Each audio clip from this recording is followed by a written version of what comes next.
Hello and welcome to Economist Impact's Space Economy Summit.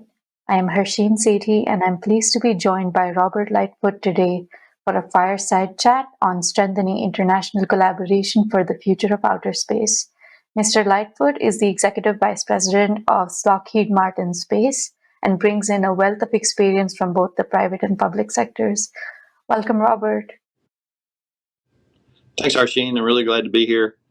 Looking forward to discussion today. I think these type of engagements provide us really a great opportunity to connect with people that may not think they're actually in the space industry. But I think what we've seen is that space is enabling a whole lot of things here on Earth, and our opportunity to share that and really talk about how it impacts all industry is going to be important. I get the benefit of having a role where I get to do what we call protect, connect, and explore. We build systems for all sorts of customers, most of which you may have heard of. Some of you have seen them probably in the periphery. Recently, we had the OSIRIS-REx mission where we brought a sample back from an asteroid. We also have done the Artemis mission, the Orion crew capsule. We do GPS satellites, and we build the weather satellites for the United States as well. So those impact us every day, no matter who you are and no matter where you sit. And those are the kind of things that we get to talk about, and how we tap into the potential, just not here in the United States, but across the globe is really why I'm here today and what I'm excited to talk about. Excellent. Well, thank you. As you said, outer space is a collective territory beyond the governance of national borders, and it leaves its exploration and uses to be determined by international partners and agreements. In fact, the UN Sustainable Development Goal 17, for instance, lays out such a framework for the way forward and revitalizing global partnerships that can unlock the full potential with both the public and the private sector. So turning to you, Robert, I do want to understand from your experience, what does international collaboration look like at the micro and macro levels? And if you could please share some examples. Of course, the micro here would be players in the space industry, such as Lockheed Martin, and the macro would be nation states. Sure. Harsheen, that's a really great question to start us off with, kind of a meaty one from my perspective in terms of all the opportunities that are there. You know, when I think about it from an international standpoint, at the macro level, it's really helping. It's really about partnerships. And when I talk about that, what I mean is several nations, there are different places in their space-based economy and what they want to do and how they're actually using space to enable their economy. And I think when we think about it from our standpoint at the macro level, it's really what does a nation want to do? What does a different country want to do to participate in this economy? Do they want to have sovereign capability? Do they just want us to provide them a capability that we can do without really involvement from their perspective? So at the macro level, that's kind of the way we think about it. At the micro level, it's really, again, about partnerships. What do they have for the nations that do have capabilities that we can leverage? What can we do in their country if we're providing a capability to them? Whether it's communications, whether it's a military application, or even whether it's science application, how can we leverage the capabilities there? So our goal here is to behave somewhat like a new entrant in this market, but bring our legacy mission knowledge and the scale that we have as a corporation. So you asked for a couple examples. Let me just hit a couple here real quick. So the first one, I use the United Kingdom for an example. We've been able to go in there and talk to them about, hey, what's going to be your sovereign capability? What are you looking for? We should have this dialogue at the governmental level.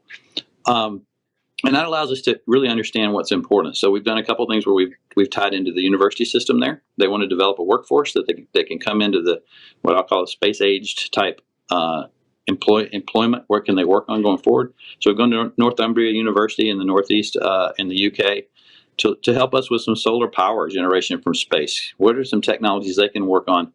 And then hopefully have the industry there for these folks to come into when they graduate and when they come out. So that's a micro level engagement. At probably a macro level, we're working with the Saxford folks in the UK to provide UK space launch. This is something where they're gonna launch from the most northern part of the UK. Hopefully have their own launch capability. So that from a UK standpoint becomes, we want to be a spacefaring nation. We want to have the capability to launch and the capability to move out. So that to me is how we think about partnering and why partnering is so important.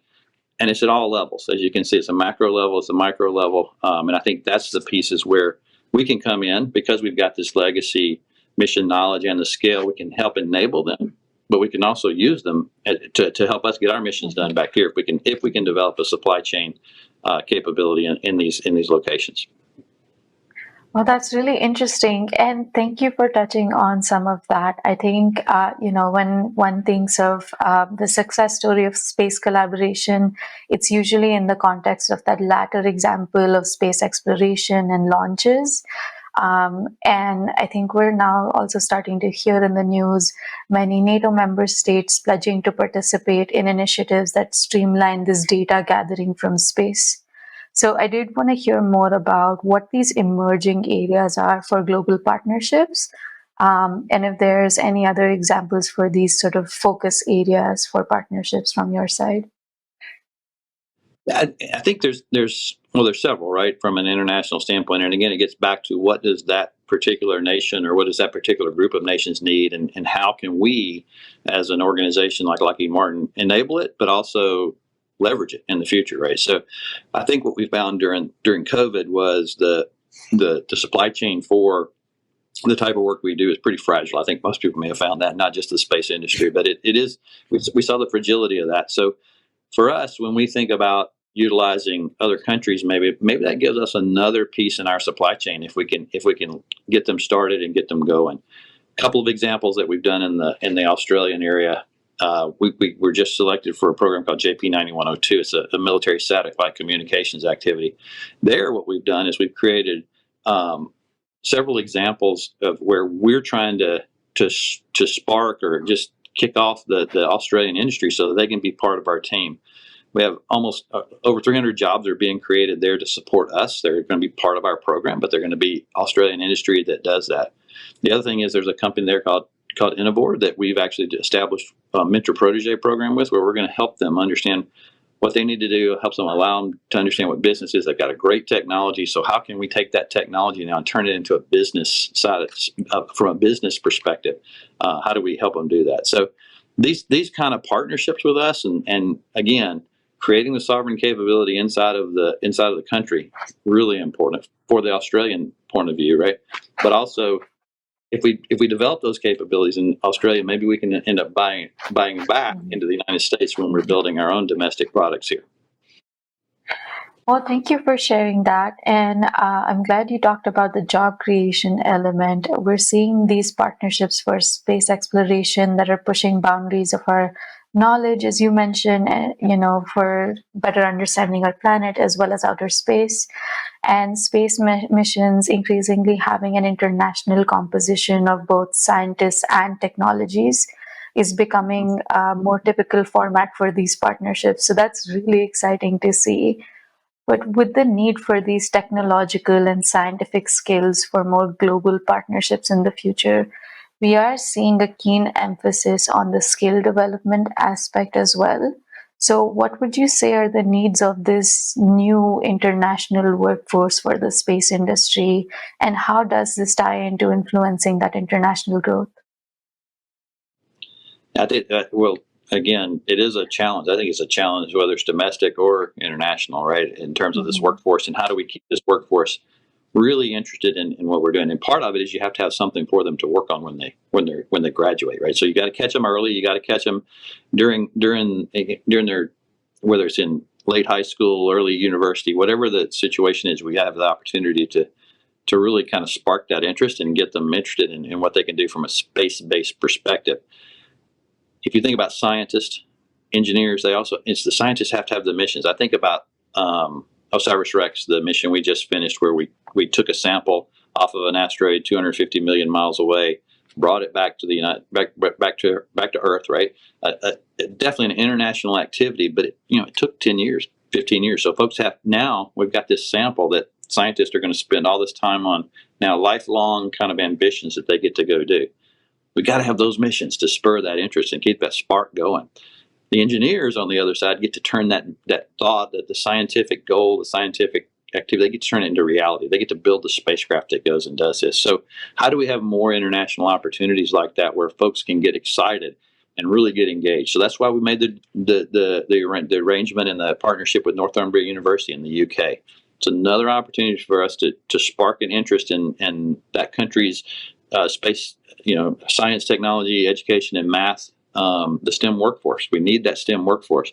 I would add the A. We need the art. We need the other folks that come in and have the imagination, and that's where I think the science folks come in and tell us this is what we want to go do, and y'all go create the mission to go do that. So I really think that's a great opportunity for us. The other thing is we get to do the mentor type mentor protege type programs that we get to enable in other countries are really a way for us to do this. You just got to realize different countries are at different places in this journey, this space-enabled journey or this space industry journey. And I think the more we do to educate, to make everybody understand we live every day in a space-based world. No matter what you're doing, no matter what your job is, I guarantee you are influenced by space.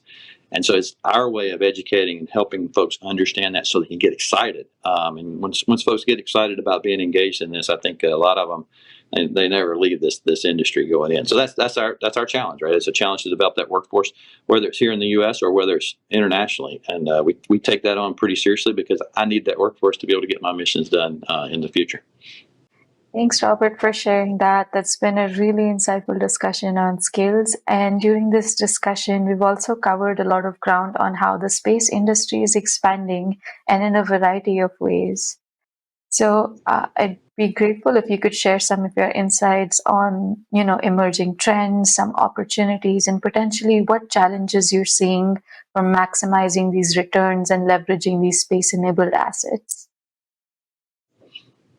That's a great question. There's a lot going on. The space industry clearly has a great deal of interest. Just look at the amount of entrants that have come into this. And I think it was roughly 2010. I think I saw some stats that said there were roughly 250 space startups. Okay, in 2010. I think this year it's going to eclipse 1,000. So how do they play into this whole ecosystem that folks like Lockheed Martin have been in for decades? How do they bring in? What do they bring to the table? And so part of this gets back to my partnership discussion. How do we enable that? How do we not only enable but also leverage? We have a process here inside of Lockheed Martin where we look at these startup industries and see if there's any way we can invest. Is there something we can do to help them? It's our ventures program that we use, pretty large venture program. And our whole goal there is to enable industry that might be able to help us that we can leverage down the road for all of Lockheed Martin Corporation, not just the space segment going in there.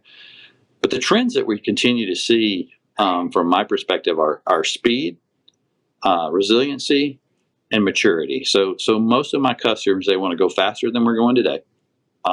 They want resilient systems, and resiliency, it has a lot of different definitions. We can go into that if we need to, but it's really, is it resiliency by itself? Is it resiliency of the architecture? How do we think about that from a space standpoint?